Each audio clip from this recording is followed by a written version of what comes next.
এভারকেয়ার হাসপাতালের সামনে আছেন সহকর্মী শেখর আজাদ। বেগম খালেদা জিয়ার স্বাস্থ্য পরিস্থিতির সবশেষ তথ্য জানতে আমরা সরাসরি যুক্ত হচ্ছি তার সঙ্গে।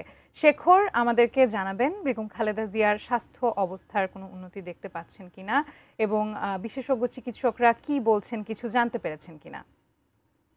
যদি কোনো খবর এখন দিতে চাই সেটা হচ্ছে যে তাহলে বলতে হয় যে আসলে অপরিবর্তিত অবস্থায় আছে। আসলে এখন পর্যন্ত সকাল থেকে এখন পর্যন্ত কোনো দায়িত্বশীল জায়গা বা নেতাকর্মীদের পক্ষ থেকে বা কোনো দায়িত্বশীল জায়গা থেকে কোনো ব্রিফিং করা হয়নি, কোনো কিছু জানানো হয়নি।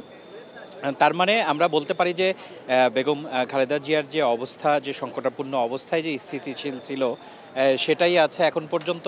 এখন পর্যন্ত আসলে সেরকম কোনো মানে এই যে বিএনপির নেতাকর্মীরা যে এভারকেয়ার হাসপাতালের সামনে আমরা কিছুক্ষণ আগের খবরেও আমরা দেখিয়েছি যে প্রচুর পরিমাণ নেতাকর্মীর এখানে অবস্থান আমরা দেখছি এবং সবাই আসলে চেয়ে আছে যে একটা খবর আসবে এবং হচ্ছে বিএনপির চেয়ারপারসন বেগম খালেদা জিয়া কিছুটা সুস্থ হবেন এবং হচ্ছে তাকে উন্নত চিকিৎসার জন্য বিদেশে নেওয়া হবে। এটাই আসলে এখন সবার প্রার্থনা।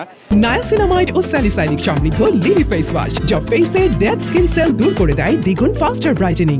আর হচ্ছে যেই আপনারা জানেন যে যুক্তরাজ্যের যে মেডিকেল টিম তারা এসেছে এভারকেয়ার হাসপাতালে এবং চায়নার যে মেডিকেল টিম, চায়নার একটা টিম আগেই এসেছে এবং আরও একটা যে টিম বিশেষজ্ঞ টিম আসবে সেই টিমের অপেক্ষায় আছে এবং হচ্ছে সেই টিম আসলে পারেই তারপরেই যে মিটিংটা হবে এবং বেগম খালেদা জিয়ার স্বাস্থ্য তারা হচ্ছে পরীক্ষা এবং পর্যবেক্ষণ করে তারপরেই তারা মেডিকেল যে বোর্ডের যে হচ্ছে যেই মিটিং, সেই মিটিংয়ের পরে আসলে জানা যাবে যে কী সিদ্ধান্ত আসলে নিচ্ছে ডাক্তার এবং হচ্ছে বেগম জিয়ার পরিবারের পক্ষ থেকে কী সিদ্ধান্ত নেওয়া হচ্ছে সেটা জানা যাবে। তবে আজকে একটা হচ্ছে এই যে মেডিকেল বোর্ডের যে মিটিংয়ের পরে আজকে একটা খবর পাওয়া যাবে, এটা আমরা নিশ্চিত হয়েছি এবং হচ্ছে আমরা অপেক্ষা করছি যে বিএনপির পক্ষ থেকে বা কোনো দায়িত্বশীল জায়গা থেকে একটা ব্রিফিংয়ের আমরা অপেক্ষা করছি। বিএনপির নেতাকর্মীরাও এখানে বেলা বাড়ার সাথে সাথে প্রচুর নেতাকর্মী এসেছেন এবং আপনারা জানেন যে এই যে মেডিকেল বোর্ড যে গঠন করা হয়েছে